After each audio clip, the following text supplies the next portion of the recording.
இன்றைய நேரத்திற்கான மிக முக்கிய செய்தி, ஒரு நாள் தொடரை இந்தியா கைப்பற்றி இருக்கிறது. 3 ஒருநாள் கொண்ட போட்டி தொடரை, இங்கிலாந்துக்கு எதிரான தொடரை இந்தியா அபாரமாக வென்றிருக்கிறது.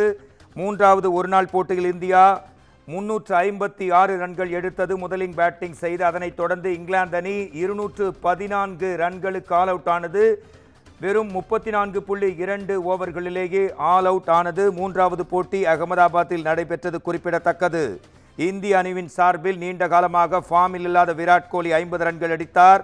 சுப்மன் கில் 112 ரன்கள் குவித்தார்.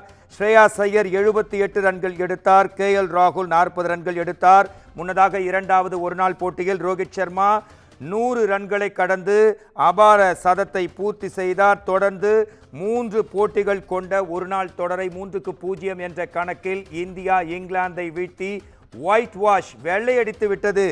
இங்கிலாந்தை இந்தியா தரப்பில் சுழற்பந்து வீச்சாளர்களின் அபார பந்து வீச்சு, குறிப்பாக வாஷிங்டன் சுந்தர் 1 விக்கெட்டும், அக்சர் பட்டேல் 2 விக்கெட், குல்தீப் யாதவ் 1 விக்கெட்.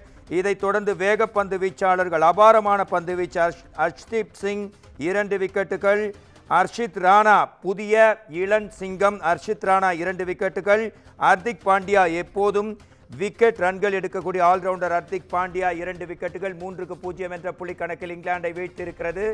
இன்னும் சற்று சில தினங்களில் சாம்பியன்ஸ் கோப்பை தொடங்க இருக்கும் இந்நிலையில் இந்தியா ஒருநாள் போட்டி தொடரை ஒயிட் வாஷ் செய்திருக்கிறது. இங்கிலாந்து அணிக்கு எதிராக இந்தியா பாகிஸ்தான் போட்டி விரைவில் இன்னும் சில நாட்களில் நாம் பார்க்க இருக்கிறோம்.